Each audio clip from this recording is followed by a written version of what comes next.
Vous êtes consultant formateur indépendant et tout d'un coup, voilà, on vous dit, bah maintenant, les choses ont changé, vont changer. Il va falloir animer des formations à distance. Félicitations, bravo, ça fait des années qu'on en parle, mais vous n'avez encore rien fait et c'est assez amusant de constater, sans aucun reproche, que des débats sont quelque peu candides sur le sujet. Et c'est pour ça que je souhaite faire cette vidéo, puisque pour le coup, j'anime des formations dans le cadre d'une formation qui s'appelle d'ailleurs formateur digital auprès de l'AFNOR. Et puis d'ailleurs, j'ai aussi quelques modules de formation sur l'apprentissage distanciel, les formations à distance. Je pourrais donc vous les recommander, mais là, je vois qu'il y a quelque chose à dire, puisqu'on est un peu dans une phase d'urgence. Et donc, c'est pas le moment pour vous de vous former sur le sujet, c'est plutôt le moment pour vous d'être confronté à la situation et d'apprendre sur le tas, sur le terrain. Et donc, voilà, cette vidéo, elle est dans ce contexte-là. Alors, comment former à distance en quelques mots? Alors, je ne vais pas parler des outils, parce que les outils, il y en a plein.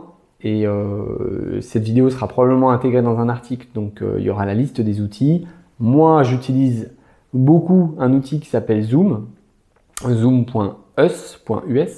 Ça vaut 15 € par mois, il me semble, pour avoir une version pro. Et grâce à ça, vous pouvez donc inviter un grand nombre de personnes dans votre conférence. Pour faire simple, quand vous animez à distance, il vous faut au moins quelques astuces. Alors, je vais les lister comme ça. La première, c'est qu'il faut bien avoir en tête une chose, c'est que garder l'attention des gens pendant toute une journée, quand on est en face à face, ça se conçoit. Quand on est à distance, ça se conçoit plus. Vous devez absolument découper votre formation. Si vous ne la découpez pas par tranche de 2 heures, voire 2h30, vous allez perdre les gens. Le deuxième point, c'est qu'il n'est pas possible d'interagir tous en même temps. C'est assez difficile. Donc vous devez absolument faire en sorte que chaque personne respecte la parole ou le temps de parole de l'autre. Quand vous parlez, il n'y a que vous qui parlez. Quand les autres parlent, enfin quand une autre personne que vous parle, elle parle et personne d'autre parle. Ça, c'est un deuxième point. Le troisième point qui se rattache au deuxième, c'est que d'un point de vue général, vous devez cadrer un maximum la situation. Cadrer. Cadrer, ça veut dire que, par exemple, les gens, ils n'ont pas le droit de fumer pendant la formation. Je vous dis ça parce que je l'ai déjà constaté. Ça veut dire que vous allez devoir cadrer les horaires. Ça veut dire que vous allez devoir cadrer les temps de parole, que vous allez devoir cadrer votre intervention. Qu'est-ce qui va se passer de telle heure à telle heure? Qu'est-ce qui va se passer de telle heure à telle heure? Vous allez devoir cadrer les temps pour dédier aux exercices. Vous allez devoir cadrer le fait que quand on est devant une webcam, on fait en sorte que derrière le cadre il soit correct. Il n'y a pas un chien qui passe ou un cousin, un parent qui passe, un enfant qui passe. Vous allez devoir cadrer également les supports, parce que le problème que l'on a quand on est dans un format distanciel, c'est que le support classique est assez rapidement hors cadre par rapport à ce que vous êtes en train de communiquer comme information. C'est-à-dire que quand vous êtes en salle, généralement vous avez un diaporama et un tableau blanc. Et les gens, finalement, ils se ressourcent assez naturellement entre le diaporama et le tableau blanc.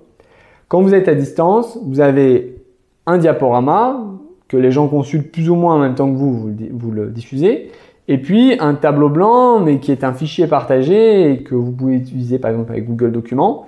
Et là, du coup, les gens ils disent « Ouais, mais je comprends pas, le support il est différent du tableau blanc, comment on fait, etc. » Bon, donc déjà, deux outils. Votre diaporama que vous devez pouvoir projeter, que vous pouvez donner avant la formation, et l'autre outil, le tableau blanc partagé, qui peut être un Google Drive, un Google Document. Mais surtout, ce que je veux dire, c'est que il faut que les gens soient détendus par rapport à ce format-là. En fait, c'est un format qui est pas plus faible sur le plan qualitatif, mais il y a quand même moins. Comme on est dans un environnement nouveau, ils sont assez rapidement décontenancés par rapport au changement d'environnement, et donc du coup ils s'y retrouvent plus. Et donc du coup ils vont vous faire des reproches sur le fait que ça c'est pas clair, voilà, alors que ça aurait été clair en présentiel, mais à distance ça l'est beaucoup moins parce que les choses sont moins évidentes pour eux, parce que peut-être aussi qu'ils sont nuls en bureautique. Et voilà. Donc moi ce que je vous dis, c'est de cadrer surtout un maximum. Ça c'est vraiment le gros point en numéro 3. Et puis, en point donc numéro 4, je vous dirais qu'il est important de mettre des temps de pause assez importants. Donc, il faut à la fois mettre du dynamisme. Quand vous parlez, on va limiter les bruits parasites du style je pense que, c'est-à-dire que Et puis en même temps, entre les moments où vous vous exprimez, mettez des temps de pause. Parce que les gens derrière leur webcam, ils vous laissent parler et vous n'arrivez pas à distinguer leurs émotions, vous n'arrivez pas à distinguer quand est-ce qu'il faut continuer, est-ce qu'il y a quelqu'un qui n'a pas compris quelque chose, etc. Donc, mettez des temps de pause assez importants. Ça, c'est mon point numéro 4, tout en étant le plus dynamique possible et le plus franc possible lorsque vous vous exprimez. Point numéro 5, et ce sera mon dernier, et après je vous laisserai faire de votre mieux dans votre quotidien.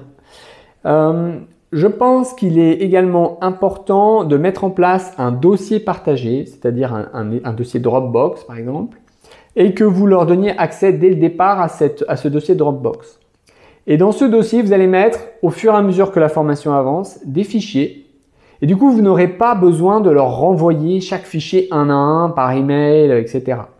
Dès que vous avez un document, vous dites pas de problème, ce support, je le mets dans le dossier. Et eux ont à charge d'aller consulter ce dossier pour lequel vous leur avez préalablement communiqué le lien d'accès. Voilà. Donc, on appelle ça un dossier partagé. Bon courage, vous allez vous en sortir, je compte sur vous. Et si vous en sortez pas, vous pouvez me consulter, on peut en parler. Et je vous dis à bientôt. Bon courage!